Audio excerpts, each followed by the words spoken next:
अध्यक्ष महोदय, इनकी ईज ऑफ डूइंग रिसर्च हमने देखी है।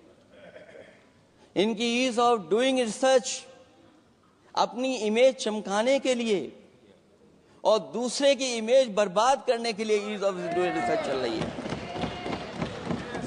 ईज ऑफ डूइंग बिजनेस, मैं देखता हूं जहां कहीं भी इन्वेस्टमेंट मीट होती है, देश के सभी मंत्री वहां पहुंच जाते हैं,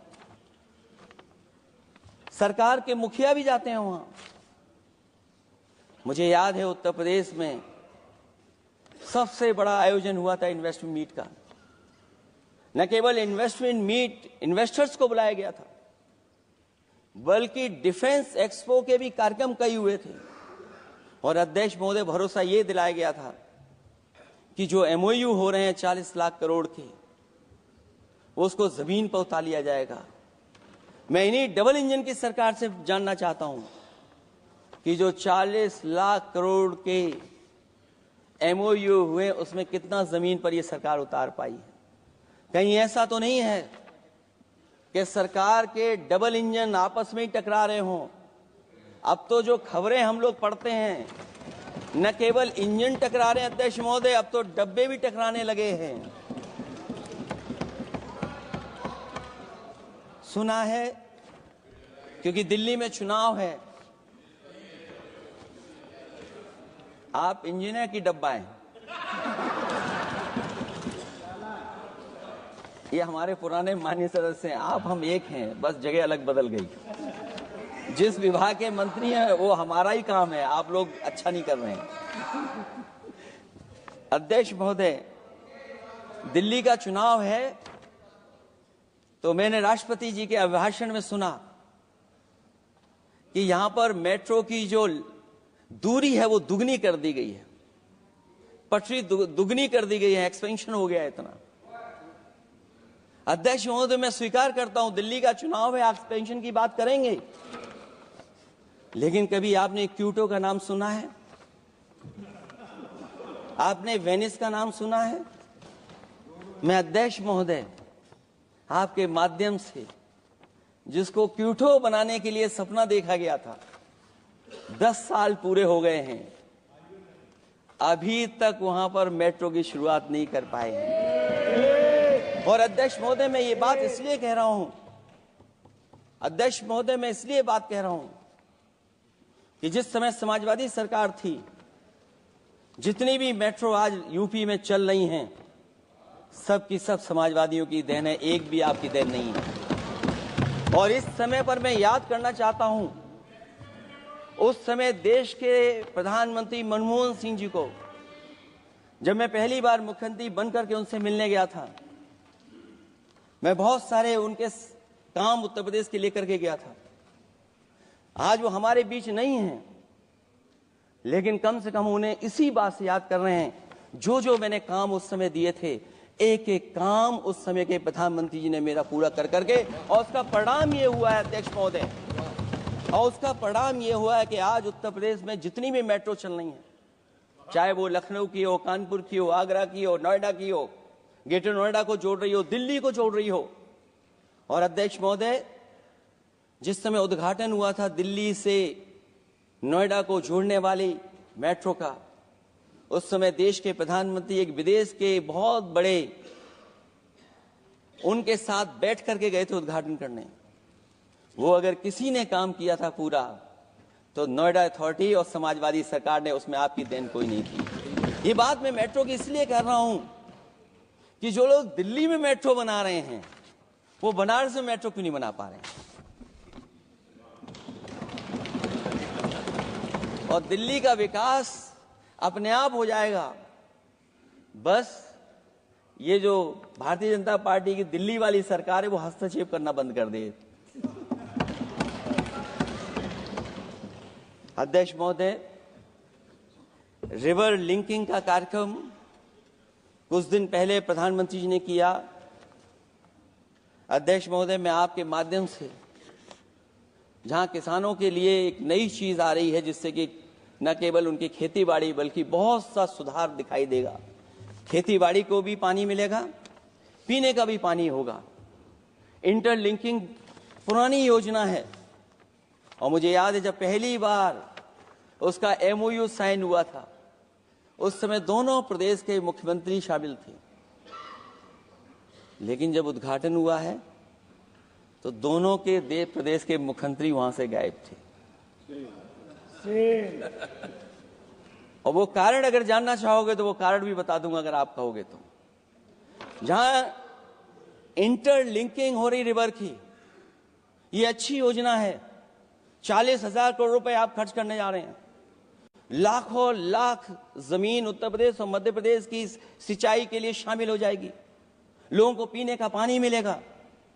लेकिन जिनकी जमीन जाएगी उन किसानों को, गरीबों को क्या सरकार मदद कर रही है? लैंड एक्विजिशन मैंने भी की एक समय पर, और मुझे याद है अध्यक्ष महोदय, जब मैंने लैंड एक्विजिशन किया था उसमें भारत का ये लैंड एक्विजिशन एक्ट नहीं आया था। मैंने किसानों से बातचीत की थी और किसानों से समझाया कि ये योजना से, परियोजना से क्या लाभ होने जा रहा है।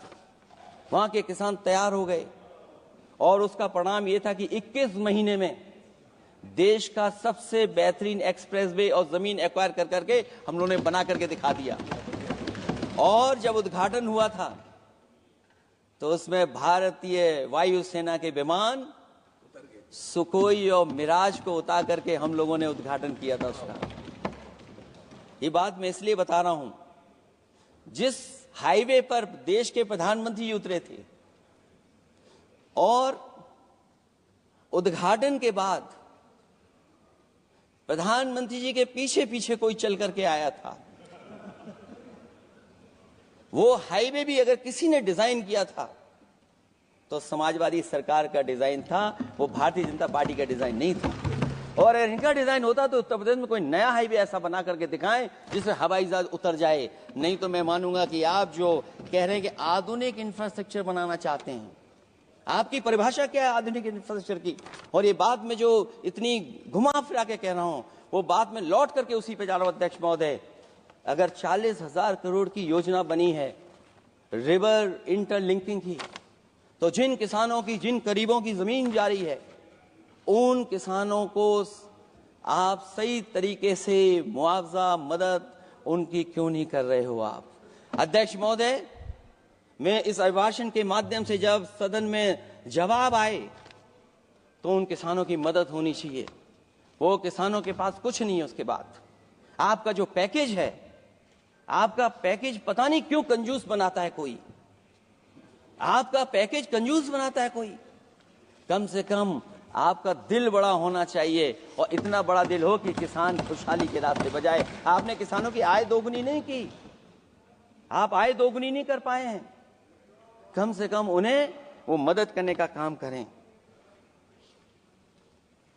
इसमें अध्यक्ष महोदय, मैं राष्ट्रपति जी के अभिभाषण पर पढ़ रहा था कि सोलर को लेकर के और रूफ टॉप सोलर एनर्जी को, स्कीम को लेकर के बहुत बड़ी योजना और कई हजार करोड़ रुपए सरकार खर्च कर रही है। मुझे याद है जब देश के राष्ट्रपति कलाम साहब थे, उन्होंने एक प्रेजेंटेशन किया था सरकार के सामने, और प्रेजेंटेशन के बाद मैंने उनसे निवेदन किया कि अगर ये योजना मैं कर दूं तो आप क्या उद्घाटन करने आएंगे? उन्होंने कहा कि अगर ये आप कार्य योजना लागू कर देंगे तो उद्घाटन करने भी मैं आऊंगा। अध्यक्ष महोदय, उस दिन आंधी तूफान था, टेंट बिल्कुल उड़ गया था। इतना शायद पानी और बिजली का चमकना इतना था कि मैंने खुद रिक्वेस्ट की थी उनसे कि आप मत आइए, फिर कभी हम लोग कार्यक्रम कर लेंगे। लेकिन वो कार्यक्रम में आए, उन्होंने उद्घाटन किया। और अध्यक्ष महोदय, जो लोग कह रहे हैं 40,000 करोड़ की रूफटॉप स्कीम लाए सोलर की, जो मिनी ग्रिड बना करके पूरे के पूरे गांव को हम लोगों ने फ्री बिजली दी थी। फ्री बिजली उनको मिलती थी 24 घंटे, उनकी चक्की चलती थी, उनका सिंचाई का पानी का इंतजाम होता था। जब तक समाजवादी सरकार रही तब तक वो योजना चलती रही, और जैसे ही समाजवादी सरकार गई, इन्हीं के लोगों ने उसका मेंटेनेंस रोक दिया। न केवल उस गांव का जिसका राष्ट्रपति रहे उन्होंने उद्घाटन किया, बल्कि और जितनी भी सोलर की स्कीम चल रही थी, लोहिया आवास में जहां सोलर स्कीम के माध्यम से हम लोग गरीब को सोलर पैनल के माध्यम से उनको बिजली दे रहे थे, फ्री बिजली, उन सब योजनाओं को इन्होंने बंद करने का काम किया है। सोचिए, ये वो लोग हैं जो इंफ्रास्ट्रक्चर बनाना चाहते हैं। अध्यक्ष महोदय, चीन के सवाल को लेकर के कांग्रेस पार्टी के भी कुछ विचार हैं, हमारे भारतीय जनता पार्टी के लोगों के भी विचार हैं। सच्चाई ये सदन और ये देश भी जानता है, एक समय पर हम लोगों ने बहुत लाखों लाख किलोमीटर की जमीन, लाखों लाख एकड़ की जमीन हम लोगों ने खोई, और अब उसी रास्ते पर भारतीय जनता पार्टी चल रही है। अध्यक्ष महोदय, सवाल यह है, जमीन खोने के साथ साथ भारतीय जनता पार्टी स्वीकार नहीं कर रही है कि जमीन चीन ने कब्जा की है। और ये बात अगर हम लोग कह रहे हैं तो जो अखबारों में खबरें निकलती हैं, टीवी पे कभी कभी खबरें आती हैं, अध्यक्ष महोदय सरकार को कहिए कि ऐसे चैनल, ऐसे अखबारों पे एफआईआर लिखा कर उन्हें जेल भेज दो, क्योंकि कुंभ की जो खबर चलाना चाहते थे, कुंभ की जो खबर देना चाहते थे, उन कुछ साथियों पे आपने एफआईआर लिखा दी है। अगर कुंभ पर सच्ची खबर दिखाने वालों पे आप एफआईआर लिखा सकते हैं, तो फिर चीन की खबर, जो खबर चला रहे हैं, उस पर भी आपको एफआईआर लिखवानी चाहिए। दूसरा, हमारा एक जाति जनगणना का मसला बहुत पुराना है, ये कोई नया नहीं है। आरक्षण के सवाल पर इस देश में दक्षिण भारत से लेकर के उत्तर भारत में और देश में जगह जगह पर बहुत सारे नेता ऐसे रहे जो आज हमारे बीच नहीं हैं, जिनकी वजह से हम आज उस आंदोलन को आगे ले जा रहे हैं। बाबा साहब भीमराव अंबेडकर जी का जो संविधान है, उसके तहत जो हमें हक अधिकार मिले हैं, आरक्षण की व्यवस्था है, उस व्यवस्था को और मजबूत बनाने के लिए जाति जनगणना होना चाहिए। उसके पक्ष में अब तो कांग्रेस पार्टी भी है। एक समय था जब कांग्रेस पार्टी उस पक्ष में नहीं थी, और अध्यक्ष महोदय, मैं बड़ी जिम्मेदारी के साथ कहना चाहता हूं, अगर उसी समय कांग्रेस पार्टी भी पक्ष में होती तो आज हमें आपके सामने खड़ा नहीं होना पता, मांगना नहीं पड़ता जाति जनगणना। लेकिन अध्यक्ष महोदय, मैं अपने कांग्रेस पार्टी के साथियों से भी कहना चाहूंगा, अध्यक्ष महोदय, मैं कांग्रेस पार्टी के साथियों से भी कहना चाहता हूं, हम आपके साथी हैं, और इस मुद्दे पे तो हम आपके साथ और आपके आगे भी चल करके आपका साथ दे देंगे। अब जाति जनगणना को कोई नहीं रोक सकता है। एक दिन ऐसा आएगा अध्यक्ष महोदय, एक दिन ऐसा आएगा, कोई टकरार नहीं है, आपके इंजन जैसे नहीं है, आपका एक इंजन। अध्यक्ष महोदय, ये अध्यक्ष महोदय, हम तो, मुझे कभी कभी ये लगता है कि प्रधानमंत्री जी जितना अपने लोगों को ध्यान दे करके समझाते हैं, इतना ये समझते ही नहीं है। वो अध्यक्ष महोदय, वो सबसे ज्यादा सोशल मीडिया के बारे में जानकारी रखते हैं। आप भी जानकारी रखा करो। अगर आप जानकारी रखोगे तो आपको सच्चाई पता लग जाएगी। एक इंजन ने नमस्कार नहीं किया था दूसरे इंजन को, अगर याद हो तो पता कर लें। और ये बात अगर छिपी हुई हो, ऑनरेबल मेंबर, अध्यक्ष महोदय, अभी तो मैंने शुरू नहीं किया, मेरा लिखा हुआ बहुत लंबा है। कंक्लूड करें, आप समाप्त करें प्लीज। और अध्यक्ष महोदय, एक सवाल और बड़ा उठा है, नौकरी को लेकर के, रोजगार को लेकर के, और हमारे भारत की जो मैन्युफैक्चरिंग सेक्टर है उसको बढ़ावा कैसे दिया जाए। चीन जैसा देश केवल एक पे हमला नहीं कर रहा है अध्यक्ष महोदय, आपकी जमीन भी छीन रहा है और आपका बाजार भी छीन रहा है। और ये बात अगर गलत हो तो सरकार हमें बताए, वो आंकड़े दे। अगर कांग्रेस पार्टी का रास्ता था तो आपका रास्ता कांग्रेस पार्टी का क्यों है? अगर कांग्रेस पार्टी का वो रास्ता था तो आपका रास्ता क्यों है वो? मैं तो जानता हूं जिस दिन उनके सहयोगी साथी समझ लेंगे, वो भी साथ छोड़ जाएंगे। दूसरा जो सवाल कहा गया है अध्यक्ष महोदय, जिस समय बाजार खोला गया, जिस समय हमारा व्यापार के लिए पूरा बाजार खोल दिया, हमसे ज्यादा वित्त को समझने वाले इकोनॉमिस्ट और बहुत सारे जानकार लोग वो मुझसे बेहतर समझते होंगे, लेकिन मैं ये बात समझता हूं कि जिस समय बाजार खोला गया उस समय ध्यान उतना हमारे देश की अर्थव्यवस्था पर नहीं रखा गया। अगर उसी समय पर मैन्युफैक्चरिंग सेक्टर को जिस जिम्मेदारी से रखना चाहिए था नहीं रखा गया। अगर उस समय रखा गया होता तो शायद अध्यक्ष महोदय हम लोग चीन से आगे निकल गए होते। आज चीन आगे है, हम लोग पीछे हैं। क्या आप इनको ज्ञान दे रहे हो क्या? अध्यक्ष महोदय अपना रास्ता तो वही है, साइकिल वाला।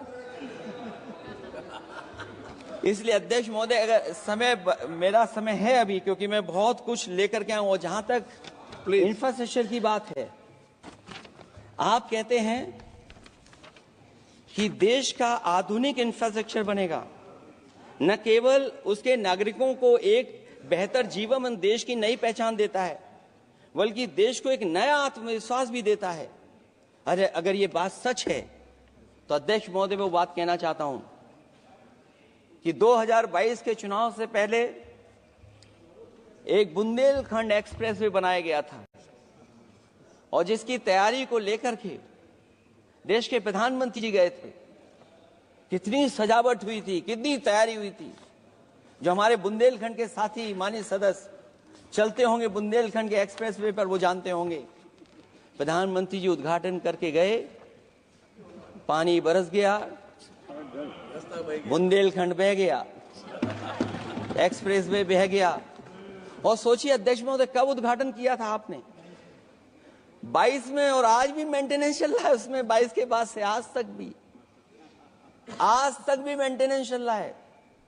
और कहीं अगर आपने जो गाड़ियां बाजार में ला दी हैं, जो बाजार में आजकल अध्यक्ष महोदय जो गाड़ियां आ गई हैं, अगर वो कहीं अपनी रफ्तार से चलेंगी तो या तो पेट दर्द होगा या कमर का दर्द होगा, दोनों में से एक के लिए तो इलाज जाना ही पड़ेगा। और वो कितने हजार करोड़ का बना? 14,000 करोड़ का।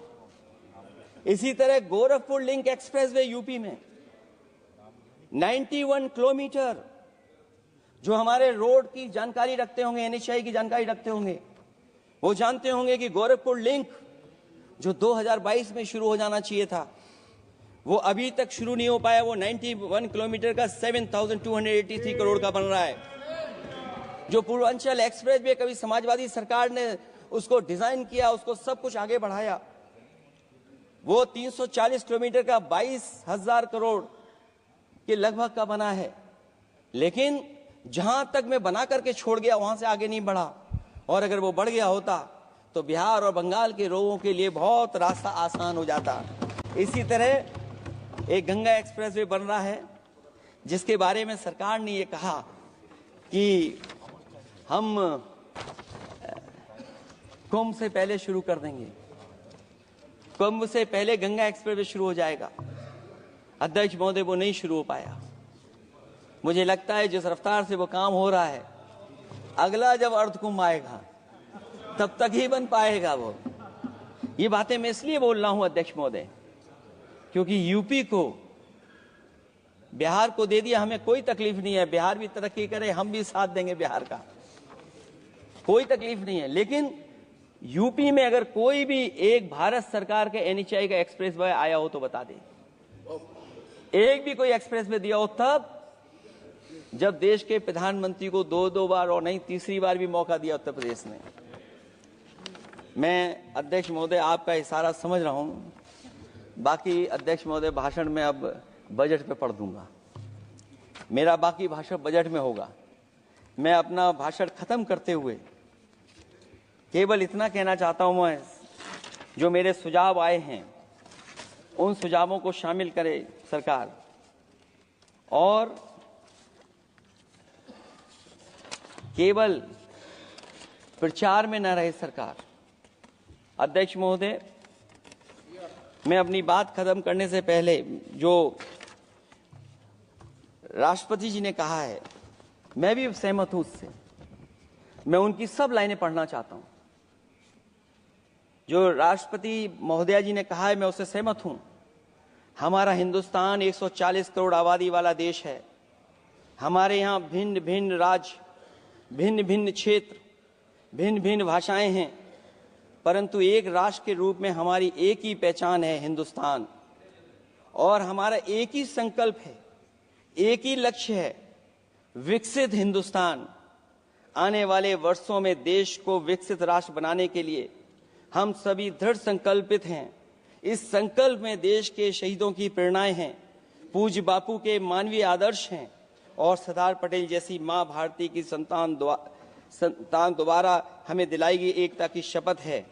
हमें इन प्रेरणाओं को आगे रखते हुए एकता के इस समर्थ विकसित हिंदुस्तान के संकल्प को पूर्ण करना है। आइए हम एक बार फिर एकता के संकल्प को दोहराएं और हिंदुस्तान के सपनों को पूरा करने के लिए कटिबद्ध हों। जब हम साथ मिलकर बढ़ेंगे तो हमारी भावी पीढ़ियां 2047 में अवश्य विकसित, सशक्त, समर्थ, समृद्ध, सोशलिस्ट, सेकुलर, डेमोक्रेटिक हिंदुस्तान देखेगी। मैं इतनी ही बात कहते हुआ, क्योंकि 10 बजट आपने पेश किए हैं, वो आप समझ गए होंगे, आप समझ गए बात को जो मैं कह रहा हूं। अध्यक्ष महोदय, जो बात मैं कह रहा हूं वो बात वहां तक पहुंच गई है। उनके चेहरे बता रहे हैं कि बात वो पहुंच गई है। और मैं अपने अंत में बस यही कहूंगा, क्योंकि 10 बजट के बाद ये अभिभाषण सुन रहे हैं हम लोग, 11वां बजट आ गया है। बजट हो ऐसा जिसमें सबके लिए उम्मीदें हों, समृद्धि की दिवाली और खुशियों की ईद हो। बहुत बहुत धन्यवाद अध्यक्ष महोदय, मैं आपका धन्यवाद देता हूं और सभी माननीय सदस्यों का जिन्होंने सुनने का काम किया। बहुत धन्यवाद।